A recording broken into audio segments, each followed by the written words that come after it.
Es tiempo de aprender principios eternos de la palabra de Dios. En Tiempo con Dios, el pastor Óscar Mauricio Caicedo.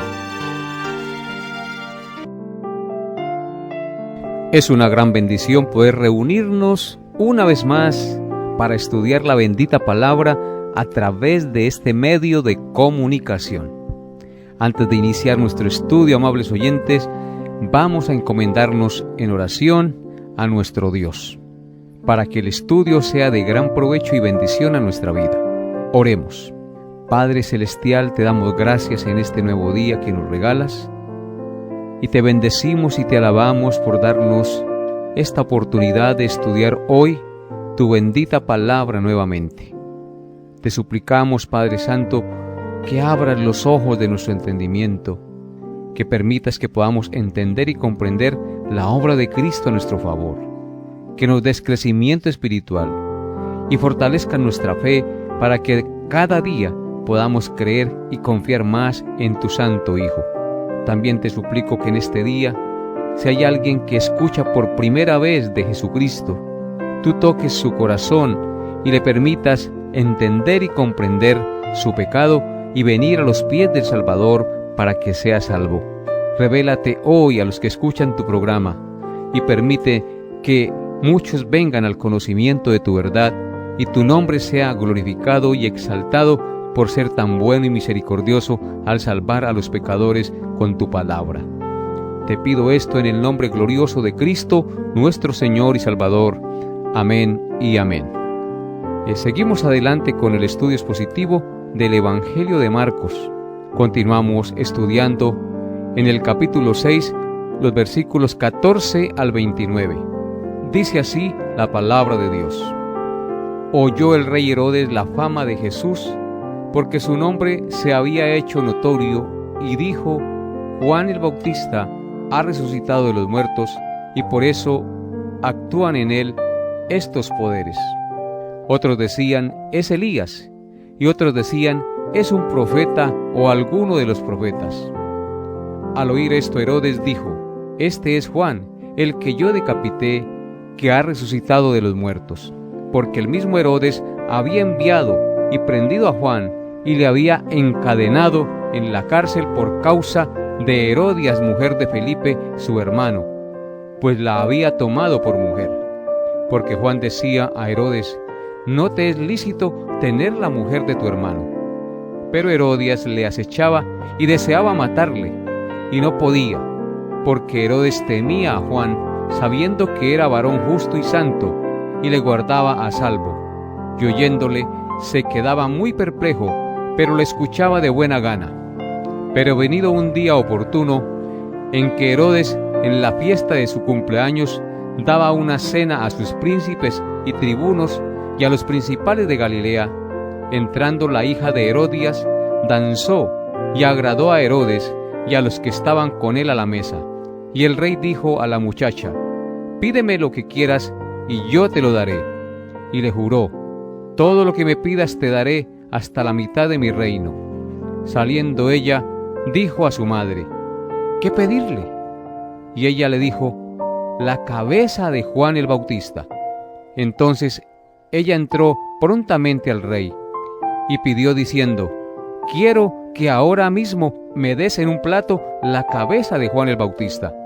Y el rey se entristeció mucho, pero a causa del juramento y de los que estaban con él a la mesa, no quiso desecharla. Y enseguida el rey, enviando a uno de la guardia, mandó que fuese traída la cabeza de Juan.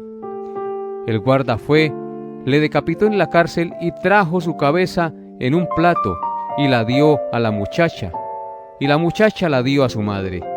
Cuando oyeron esto, sus discípulos vinieron y tomaron su cuerpo y lo pusieron en un sepulcro. Amén. Esta historia que acabamos de leer es muy triste y lamentable. En estos versículos se narra la muerte de uno de los más eminentes santos de Dios. Describen el asesinato de Juan el Bautista. De todos los evangelistas, ninguno se refiere a esa triste historia tan minuciosamente como el Evangelio de San Marcos. En el estudio pasado miramos quién era Juan el Bautista y quién era el Señor Jesucristo. Hoy miraremos 6 lecciones prácticas que nos enseña este pasaje que acabamos de leer para nuestra formación espiritual. Este pasaje nos muestra, en primer lugar, el poder maravilloso que la verdad ejerce sobre la conciencia de los hombres. Herodes teme a Juan el Bautista mientras éste vive, y el recuerdo de Juan lo conturba después de su muerte.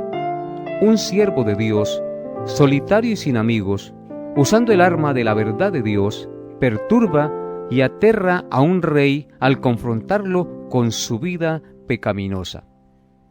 Querido oyente, es necesario entender que todo hombre tiene conciencia, y ese es el secreto del poder que ejerce un ministro fiel del Evangelio. Por eso Félix tembló y Agripa quedó casi persuadido cuando Pablo, que era un prisionero, habló la palabra del Evangelio en su presencia. Dios ha puesto un testigo suyo en el corazón de los inconversos. Aunque el hombre es un ser caído y corrompido, sus pensamientos lo acusan o lo defienden. Pensamientos que no se pueden ahogar y que inquietan y espantan aún a los reyes como Herodes.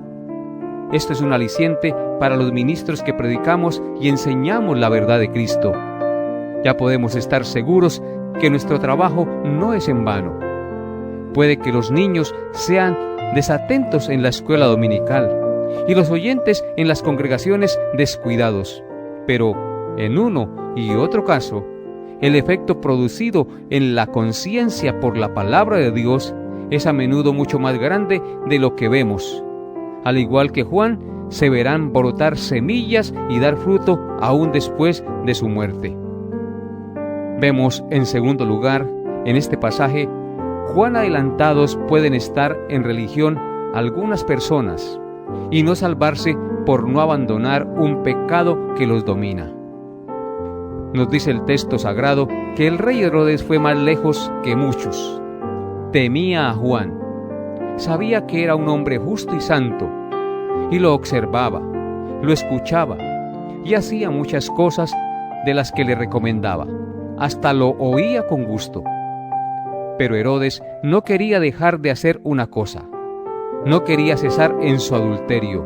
No quiso abandonar a Herodías, y por ese pecado de placer condenó su alma al infierno por la eternidad. Que el caso de Herodes sea para nosotros una advertencia. No nos adhiramos a ningún vicio favorito. No tengamos relación con nada que se interponga entre nosotros y nuestra salud eterna. Examinemos nuestro interior, amable oyente, hasta estar seguros que no hay ninguna concupiscencia favorita en nuestra vida, que no hay ningún pecado que acariciemos, como le pasó al rey Herodes con Herodías. Prefiramos, pues, cortarnos la mano derecha y sacarnos el ojo derecho antes que descender al fuego del infierno. No nos contentemos solo con ir a admirar a predicadores de fama, ni oír con gusto sermones evangelísticos. No descansemos hasta que no podamos repetir con David, como él dijo en el Salmo 119, versículo 128. Salmo 119, versículo 128 dice: Por eso estimé rectos todos tus mandamientos sobre todas las cosas, y aborrecí todo camino de mentira. Así es, amable oyente. Nosotros, al igual que el salmista, debemos estimar rectos todos los mandamientos de Dios sobre todas las cosas. Y por eso debemos aborrecer todo camino de mentira o de iniquidad. Vemos en tercer lugar en este pasaje que hemos leído que con valor un fiel ministro de Dios debe reprochar el pecado.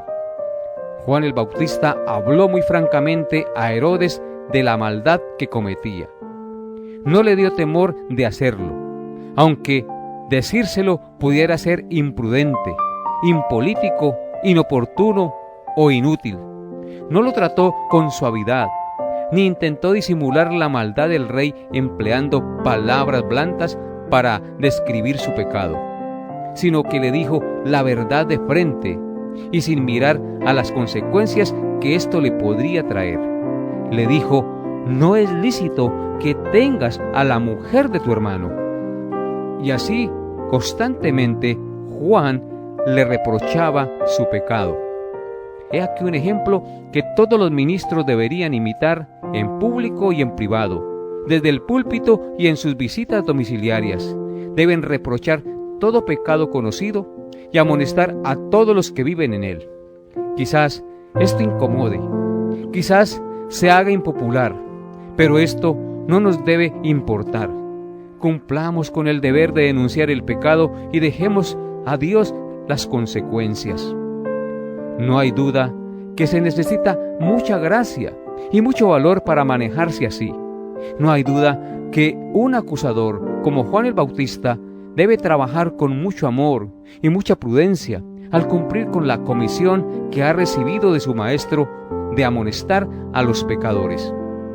Porque si vemos a una persona que está perjudicando su alma, debemos decírselo, porque si realmente amamos a esa persona, no debemos dejar de advertirle que corre a su ruina eterna.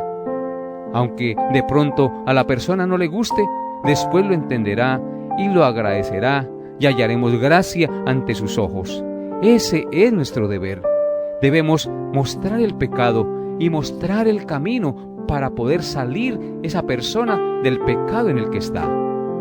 Por eso el proverbista dijo en Proverbios 28:23. Proverbios 28:23 dice así: el que reprende al hombre hallará después mayor gracia que el que lisonjea con la lengua. Así es, amable oyente, dice el texto sagrado, que el que reprende al hombre por su pecado hallará después mayor gracia, porque tarde o temprano ese pecador que fue reprendido se lo agradecerá. En cambio, si le lisonjeamos con la lengua y le decimos palabras que no reprendan su pecado, estamos dejando que esta persona se vaya derechito al infierno sin que nosotros le amonestemos, y eso no es de Dios, amable oyente. En cuarto lugar, podemos ver en este pasaje que hemos leído hoy cuán profundamente odian los hombres a los que les reprochan su pecado cuando éstos están determinados a continuar en él. Herodías, la malévola y manipuladora cómplice del pecado del rey Herodes, estaba al parecer más hundida en el abismo del pecado que el mismo rey Herodes. Tenía una conciencia endurecida y cauterizada por la maldad. Esta mujer aborrecía a Juan el Bautista y quería matarlo por su franqueza y rectitud, y no paró hasta lograr su muerte. No debemos maravillarnos cuando los hombres que están resueltos a continuar por la senda de maldad miran mal y hacen daño a todo aquel que trata de sacarlos de su línea de conducta. Quieren que los dejen tranquilos y se irritan con la oposición y se enfurecen cuando se les dice la verdad. El profeta Elías fue odiado y perseguido por el rey Acab y por su manipuladora mujer Jezabel, porque le denunció su pecado de idolatría y nunca profetizó el bien contra él, sino el mal contra ellos. Y lo mismo pasó con Jeremías, el cual fue perseguido, odiado y encarcelado por denunciar el pecado del rey y sus falsos profetas. Una cosa es cierta, amables oyentes: los predicadores fieles que denuncian el pecado y llaman al arrepentimiento han sido tratados de la misma manera en todas las épocas. Han sido aborrecidos, maltratados y menospreciados por su mensaje. No nos sorprendamos, pues, cuando digamos que se odian o se injurian a algunos ministros fieles del Evangelio. Recordemos que han sido ordenados por Dios para servir de testigos contra el pecado, contra el mundo y el diablo. Por tal razón, muchos los aborrecen, pero ellos serán bienaventurados, tal como el mismo Señor dijo en Lucas 6:22. El Señor da unas palabras maravillosas de ánimo a los predicadores del Evangelio. Dice así Lucas 6, versículo 22. Bienaventurados seréis cuando los hombres os aborrezcan y cuando os aparten de sí, y os vituperen, y desechen vuestro nombre como malo por causa del Hijo del Hombre.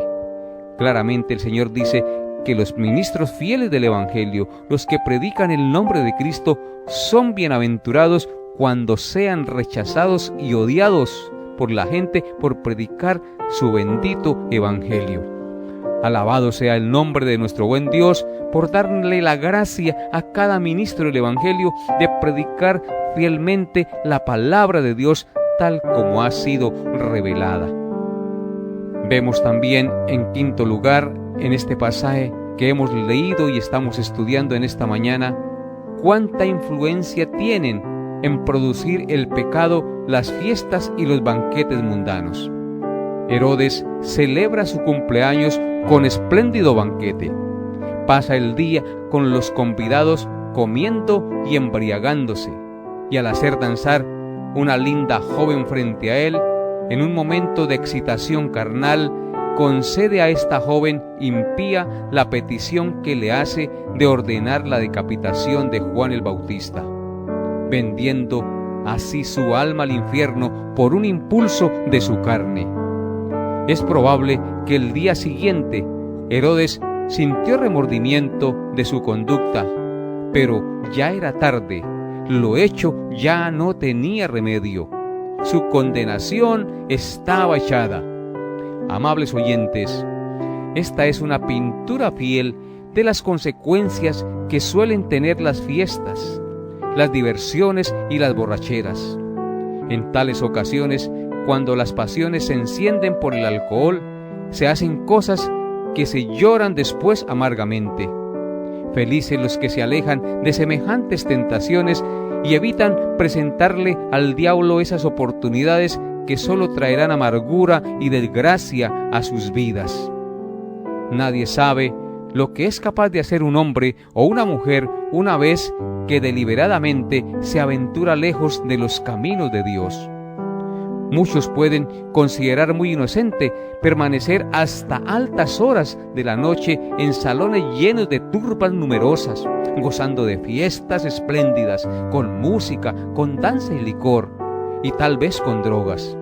El cristiano no debe olvidar nunca que tomar parte de estas cosas es abrir una ancha puerta a las tentaciones para que el diablo se enseñoree de nosotros. Por eso, amables oyentes, como cristianos debemos procurar no participar de esas cosas que nos extravían y hacen que perdamos la conciencia o la lucidez de nuestra mente para obrar incorrectamente a los ojos de Dios. Y en sexto y último lugar, vemos en este pasaje el pago tan duro que reciben en este mundo algunos de los mejores siervos de Dios. En el caso de Juan el Bautista, fue una prisión injusta y una muerte violenta por decapitación.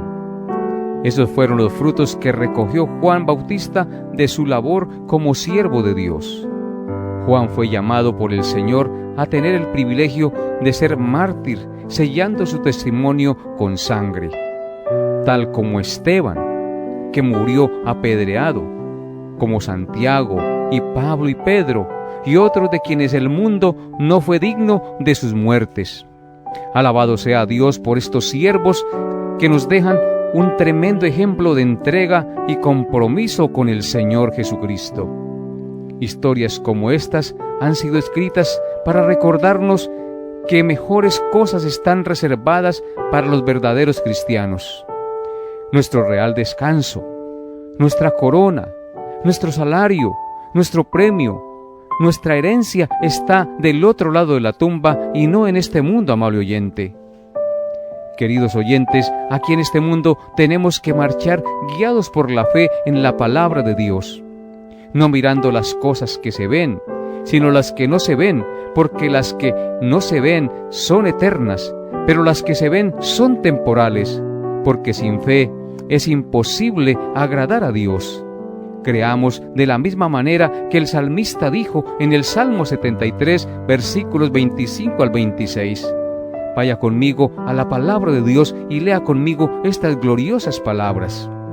Dice el Salmo 73, versículos 25 al 26. ¿A quién tengo yo en los cielos sino a ti? Y fuera de ti, nada deseo en la tierra. Mi carne y mi corazón desfallecen, mas la roca de mi corazón y mi porción es Dios para siempre. Alabado sea Dios por estas gloriosas palabras. El salmista dice, haciéndose una pregunta: ¿a quién tengo yo en los cielos sino a ti? El salmista solo tenía en este mundo un tesoro, y ese tesoro era Cristo. Pero ese tesoro no está aquí en la tierra, sino está en los cielos. Pero aunque está en los cielos, está en nuestro corazón, y ese es nuestro tesoro al cual debemos valorar por sobre todas las cosas. Dice el salmista que fuera de ti, es decir, fuera del Señor, Él nada desea en la tierra. Y así para nosotros, amable oyente, nuestro mayor anhelo y nuestro mayor deseo en este mundo es la presencia de Dios y el estar con Él, hacer su voluntad y vivir para Él cada día en este mundo. Él dice, mi carne y mi corazón desfallecen, mas la roca de mi corazón y mi porción es Dios para siempre. Aunque nuestro cuerpo se deteriore, aunque envejezcamos y nuestro corazón no llegara a fallar, aunque muramos, la roca de nuestro corazón y nuestra porción es Dios para siempre, el eterno Dios que no muere, el eterno Dios que permanece para siempre. Por eso usted y yo solo debemos desear a Cristo el Señor, no amar el mundo ni las cosas que están en el mundo, porque el que ama al mundo, el amor del Padre no está en él, porque todo lo que hay en el mundo, los deseos de la carne, los deseos de los ojos y la vanagloria de la vida no provienen del Padre, sino del mundo. Y el mundo pasa y sus deseos, pero el que hace la voluntad de Dios permanece para siempre. Sí, amable oyente, si hacemos la voluntad de Dios, permanecemos para siempre. Y hacer la voluntad de Dios es no amar el mundo, sino amar a aquel que creó el mundo. A Él debe ser nuestra gloria, a Él debe ser nuestra honra y nuestra alabanza. Y nuestro mayor anhelo y nuestro mayor deseo debe ser estar con Él y anhelar su presencia y querer hacer su voluntad cada día sobre esta tierra. También el apóstol Pablo escribió en Romanos 8, versículo 18 lo siguiente: pues tengo por cierto, dice Pablo, que las aflicciones del tiempo presente no son comparables con la gloria venidera que en nosotros ha de manifestarse.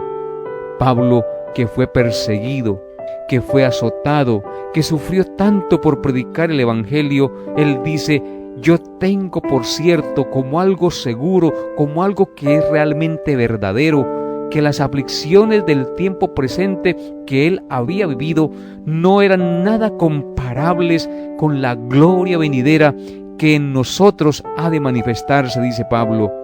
Él tenía puesta la mirada en el cielo, en el galardón que solo Cristo puede dar. Por eso, amables oyentes, usted y yo debemos amar a Dios cada día y servirle de todo corazón. Y a ti, pecador que me escuchas, ven hoy a Jesucristo y rinde tu vida a Él. Reconoce tus pecados, arrepiéntete de corazón y no seas como Herodes, que amó el mundo, que amó la pasión y prefirió perderse en el infierno por la pasión sexual que sus miembros y su carne le imponían sobre el deseo que él en el fondo tenía de honrar a Dios. Usted también en el fondo desea honrar a Dios, en el fondo desea arrepentirse, pero sus pecados y su pasión carnal le dominan. Y solo Cristo puede hacer que esa pasión carnal y ese pecado que te está dominando sea apartado de ti. Solo tienes que arrepentirse de su pecado y venir a los pies de la cruz y pedirle al Señor que le lave de su maldad y que le limpie de toda inmundicia. Si lo haces de corazón, tenga la plena seguridad que Cristo limpiará su vida y te dará un nuevo corazón, te dará una nueva vida. Porque si alguno está en Cristo, nueva criatura es. Las cosas viejas pasaron, he aquí, todas son hechas nuevas. Ven hoy a Jesús, amado que me escucha. Arrepiéntete de tus pecados y confía en Él como tu único y suficiente Salvador. Y dice la Escritura que la condenación es que la luz vino al mundo y los hombres amaron más las tinieblas que la luz porque sus obras eran malas. No seas tú uno de esos que amas más las tinieblas que la luz. Ven hoy a la luz de Cristo y tendrás la luz de la vida. Padre, yo te ruego de todo corazón que des arrepentimiento y fe a los que hoy escuchan este programa y que les permitas arrepentirse de todo corazón. Te pido esto en el nombre de Cristo, nuestro Señor y Salvador. Hasta aquí nuestra enseñanza por el día de hoy. Nos vemos, Dios mediante, el próximo programa. Bendiciones a todos en Cristo Jesús. Hemos llegado a la parte final de Tiempo con Dios. Agradecemos su fiel sintonía y deseamos que la paz de Dios, que sobrepasa todo entendimiento, guarde sus pensamientos y corazones en Cristo Jesús. Les esperamos en nuestra próxima emisión para tener un tiempo con Dios.